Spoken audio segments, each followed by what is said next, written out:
Hai guys, kembali lagi sama aku. Nah, di video ini aku nggak bahas sesuatu ataupun ngasih informasi apapun. Nah, kali ini aku ingin berbagi pengalaman aku tentang kisah perjalananku masuk di perguruan tinggi sampai di titik dimana sekarang aku kuliah di UIN Sunan Ampel Surabaya. Nah, semoga dengan ceritaku ini kalian bisa mengambil hikmahnya dan terinspirasi dari ceritaku. Khususnya buat adik-adik yang sekarang masih sekolah kelas 3 SMA ataupun sekarang masih SMP. Tonton terus sampai akhir ya. Buat kalian yang baru tahu YouTube channel aku ataupun baru nonton video ini, perkenalkan, nama aku Halimatun Nasihah. Terserah kalian memanggil Nasihah ataupun Lim. Biasanya teman-teman aku waktu yang di kuliah itu manggil aku Nasihah, tapi waktu sekolah itu dipanggil Lim ataupun Nasihah juga banyak sih. Nah, tergantung kalian ya, terserah kalian memanggil apa. Aku masuk di UINSA itu lewat jalur mandiri. Mungkin kalian pasti mengira bahwa aku itu nggak lolos SEPAN sama UMPTKIN di UINSA. Tapi semua itu salah ya guys. Karena emang aku dari awal itu nggak ada niatan dan juga nggak terpikirkan sama sekali untuk kuliah di UINSA. Bahkan dari kecil itu aku nggak ada niatan sama sekali, nggak ada pikiran untuk pengen kuliah di UINSA gitu. Dan teman-temanku juga pasti mengira hal yang sama dengan kalian, karena temanku itu taunya aku masuk di UINSA itu jalur mandiri, dan temanku nggak tahu, emang aku nggak tahu dari awal itu aku emang nggak ada niatan, dan waktu daftar UMPTKIN dan SEPAN itu nggak ada nama UINSA yang di daftarku, itu nggak ada. Jadi emang dari awal tuh nggak niat dan juga nggak terpikirkan gitu. Terus gimana kak ceritanya kok bisa masuk UINSA? Nah, terus sampai akhir. Terus kakak waktu UMPTKIN dan SEPAN itu kakak daftar di mana? Nah, dulu itu aku nyabang di 2 kampus. Yang pertama itu di UIN Maulana Malik Ibrahim Malang, yang kedua itu di UIN Kalijaga Jogja. Nah, kenapa aku kok pengen banget kuliah di UIN Malang? Kenapa UIN Malang itu ada di nomor 1? Karena aku punya Pak D, kakaknya bapakku itu di Malang, dan juga kakakku, mbakku itu dulu itu kuliah di UIN Malang. Jadi kayak apa ya? Jadi aku tuh udah sering banget ke UIN Malang, nggak 3 kali, lebih dari 5 kali. Karena aku tuh sering banget ke UIN Malang. Jadi waktu ke rumahnya Pak D itu aku biasanya jalan-jalan ke UIN Malang, ataupun waktu jenguk mbakku, nyambangi mbakku itu juga sering banget. Bahkan dulu itu ketika nyambangi mbakku, jenguk mbakku waktu mbakku masih kuliah di UIN Malang, itu kan bapak sama ibuku nunggu di masjid ya, masjid Putri. Itu aku sendirian nyari mbakku di ma'had, kadang juga di kantin. Jadi segitu hafalnya aku letaknya UIN Malang. Aku bahkan tahu di mana gedung tarbiyah dan gedung yang lainnya. Jadi kenapa aku kok pengen banget kuliah di UIN Malang? Karena menurutku itu aku udah nggak usah adaptasi lagi gitu loh, nggak usah adaptasi lingkungannya, nggak usah menghafal kayak letaknya gitu, karena aku sudah hafal gitu. Dan kenapa sih kok aku milih UIN Jogja? Ya karena ya memang di UIN Jogja itu aku nggak punya keluarga sama sekali di UIN Jogja, tapi di UIN Jogja itu bapakku punya teman, dan teman anaknya itu kuliah di UIN Jogja. Jadi kalau aku butuh sesuatu ataupun aku minta kirimin barang aku yang ketinggalan, kan bisa gitu loh lewat teman anaknya gitu. Tapi Allah berkata lain gitu. Waktu SEPAN sama UMPTKIN aku nggak lolos gitu. Kemudian pas tes mandirinya itu aku sebenarnya masih ingin banget untuk daftar di 2 kampus tersebut, yaitu di UIN Malang sama di UIN Jogja. Tapi pada saat itu tanggal tesnya itu sama, yaitu tanggal 3, aku masih ingat banget. Jadi nggak bisa harus pilih salah satu, akhirnya aku pilih yang UIN Malang. Nah, kemudian kan tes mandiri itu tes terakhir ya, tes terakhir untuk masuk perguruan tinggi. Jadi aku tuh harus mencari lebih dari 1 kampus gitu, nggak menggantungkan harapanku itu di UIN Malang saja. Kemudian aku mencari pilihanku ada di UIN Semarang. Tapi di UIN Semarang itu tanggal tesnya aku masih ingat banget tanggal 4. Jadi nggak mungkin ya di UIN Malang itu tanggal 3, kemudian di UIN Semarang tanggal 4. Perjalanannya itu nggak memungkinkan gitu loh. Dari Malang ke Semarang itu jauh banget, mungkin sampai 7 jam atau berapa jam gitu.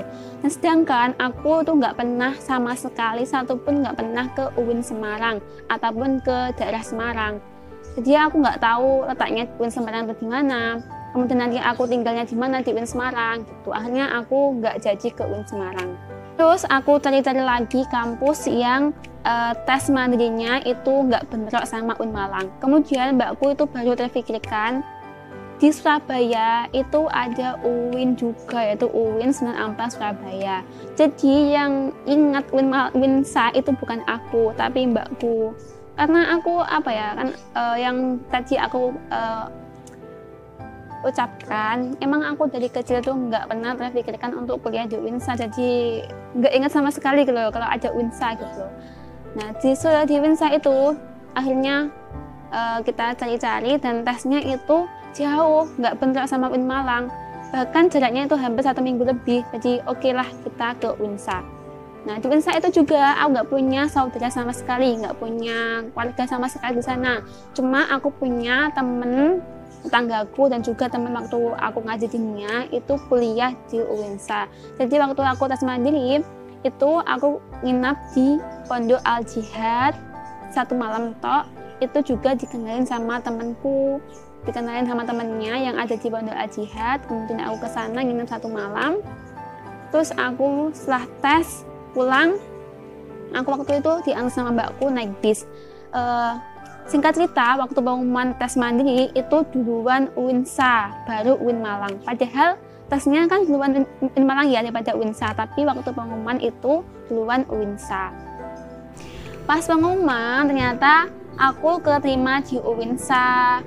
Waktu itu perasaanku ya seneng, tapi ya nggak seneng banget gitu loh, karena aku kayak punya firasat gitu. Aku tuh takut kalau ternyata di Malang aku nggak keterima, sedangkan di UINSA itu keterima, tapi tetap optimis gitu. Kemudian pas pengumuman tes mandiri UIN Malang itu aku nggak keterima, nggak lolos. Itu rasanya sedih banget, ya Allah, hancur rasanya pokoknya. Kan kalian bisa bayangin ya, itu impian aku dari kecil, pengen banget kuliah di UIN Malang, tapi takdirnya itu berkata lain, aku nggak keterima gitu. Sempet aku menolak untuk daftar ulang, kayak nggak pengen masuk di UINSA. Sampai bapakku tuh bilang gini, ya udah nggak usah ke UINSA, kita ikut tes di Unisma Malang, daripada nanti sampean kuliah di UINSA nggak tenanan, nggak niat, kan eman gitu loh. Tapi mbakku itu ngasih aku pengertian, ngasih aku penjelasan bahwa ini yang terbaik untuk sampean gitu. Allah yang lebih tahu mana yang terbaik untuk sampean. Bisa jadi nanti waktu sampean di UIN Malang itu lebih sukses di UINSA gitu. Jadi Allah tuh yang lebih tahu rencana Allah itu yang terbaik gitu. Hanya aku mau nerima dan aku ikut daftar ulang di UINSA.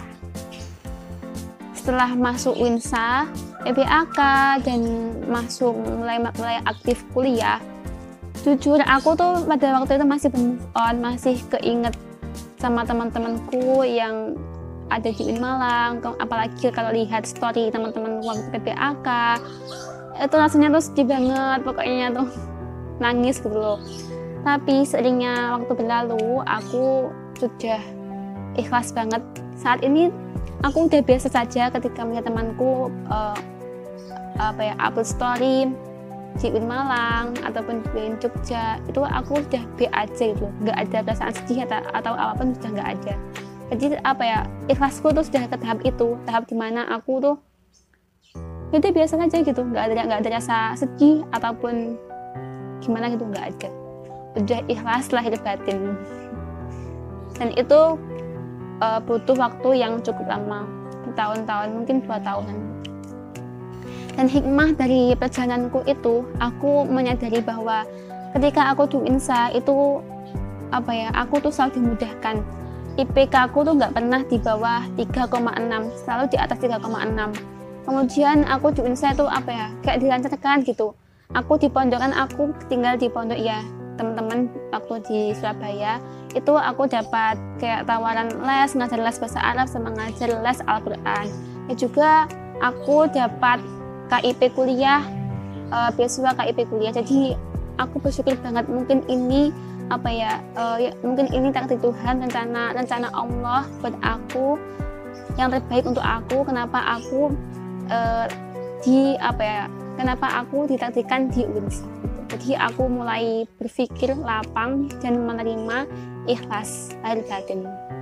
Jadi buat kalian yang punya pengalaman sama kayak aku, nggak lolos di kuliah impian, malah lolos di kuliah di kampus yang nggak pernah terpikirkan, cobalah untuk menerima, bersabar, ikhlas, pasti ada hikmahnya. Mungkin itu yang terbaik untuk kalian. Bisa jadi kesuksesan kalian itu ada di kuliah yang sekarang, tempat yang mungkin kalian nggak suka gitu. Semangat pokoknya ya. Itu saja dari aku guys, semoga bermanfaat, semoga bisa menginspirasi kalian, khususnya adik-adik yang masih SMA ataupun kalian yang punya nasib kayak aku, nggak lolos di kampus impian, malah terima di kampus yang nggak pernah terpikirkan, nggak ada niatan untuk kuliah di sana. Pokoknya tetap semangat, tetap ikhlas, harus ikhlas pokoknya, oke? Sampai jumpa, bye.